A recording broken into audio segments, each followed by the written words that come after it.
আসসালামু আলাইকুম বন্ধুরা, আবার একটি নতুন পর্বে সকলকে স্বাগত জানাই। চলুন তাহলে আজকে রেসিপিটা শুরু করা যাক। আজকে আমি তৈরি করে দেখাবো ঘরে থাকা জিনিস দিয়ে লাড্ডু। বাজার থেকে কিছু কিনে আনতে হবে না। হঠাৎ করে হয়তো কিছু মিষ্টি জিনিস খেতে ইচ্ছা করছে, এইভাবে লাড্ডু বানিয়ে নিন, আর খেতে এত টেস্ট হয়। আমি এখানে হাফ কাপ বেসন নিয়েছি, হাফ কাপ আটা নিয়েছি, আর এখানে 3 চামচ ঘি নিচ্ছি। গ্যাসের ফ্লেমটাকে কিন্তু লো রেখে এগুলোকে ভাজতে হবে। ঘিটা চামচে লেগে আছে, একটু আটা দিয়ে মুছে দিচ্ছি। যদি এরকম বাড়ির তৈরি ঘি না থাকে তাহলে ডালডা বা ধরুন সাদা তেল আছে, সে দিয়ে এটা ভাজলেও হবে।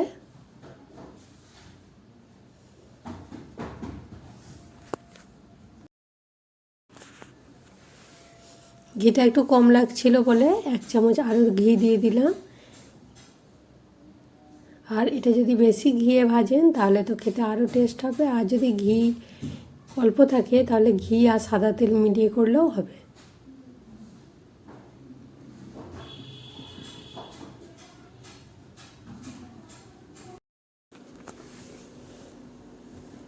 এটাকে কিন্তু অনবরত নেড়ে যেতে হবে, বন্ধ করা চলবে না, আর গ্যাসের ফ্লেমটা একদম লো থাকবে।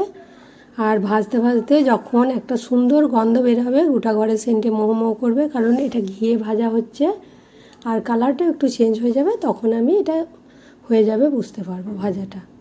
আর এখানে আমি 4টে আমন্ড নিয়েছি আর 4টে কাজু নিয়েছি, একটু পাতলা পাতলা করে কেটে দিচ্ছি, ঠিক সোনপাপড়ি মিষ্টিতে যেমন দেওয়া হয় সেরকম পাতলা পাতলা করে কেটে দিচ্ছি।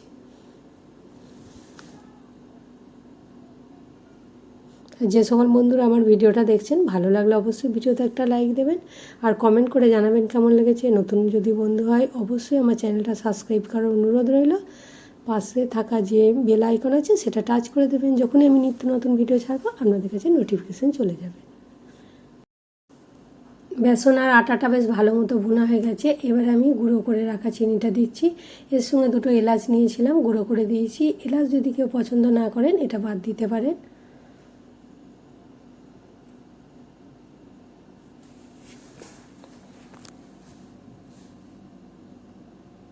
এইভাবে আস্তে আস্তে মাখিয়ে দেবো। মাখানো হয়ে গেছে আমার।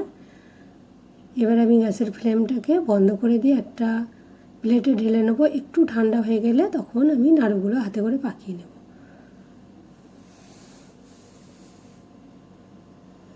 খুব সহজেই তাড়াতাড়ি ঝটপট এই নাড়ুটা তৈরি হয়ে যায়, আর খেতে এত টেস্ট হয় কি বলবো। এমনিতেই প্রচণ্ড সুগন্ধ বের হয়েছে, আর খেতেও দারুণ টেস্ট হয়, ঠিক একদম সোনপাপড়ি মিষ্টির মতো। উপর থেকে বাদামগুলো ছড়িয়ে দিলাম। একটু ঠান্ডা হয়ে গেছে, এবারে গোল গোল করে লাড্ডুগুলো পাকিয়ে নেব।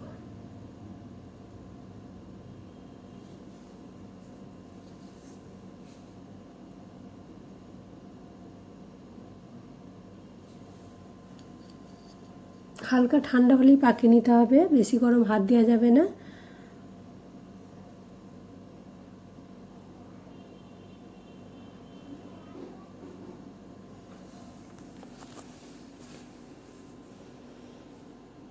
ঘরে থাকা জিনিস দিয়ে কত সহজেই দেখতে পেলেন, একদম লাড্ডু তৈরি হয়ে গেল। আর এগুলো সব কটাই হেলদি খাবার, মানে আটাটা আর এদিকে ঘিটাও ঘরে খাঁটি।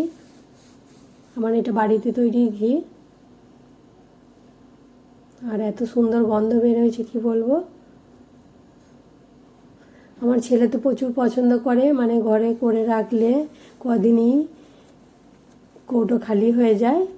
আর যদি এটা বেশি করে বানিয়ে রাখেন 15 দিন থেকে 1 মাস পর্যন্ত ভালো থাকবে।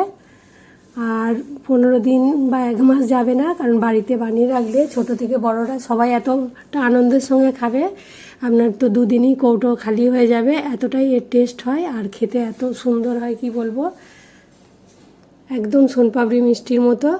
আর মিষ্টি তো ছোট থেকে বড় অনেকেরই প্রিয় হয়, আর যদি বাড়িতে তৈরি এরকম খাঁটি মিষ্টি হয় তাহলে তো আর কোনো কথাই হবে না। তাহলে ঝটপট এরকম লাড্ডু বানিয়ে নিন। আর ভিডিওটা আমার ভালো লাগলে একটা লাইক দিন। আজকে এই পর্যন্তই, আবার অন্য রেসিপি নিয়ে হাজির হব। সবাই ভালো থাকবেন।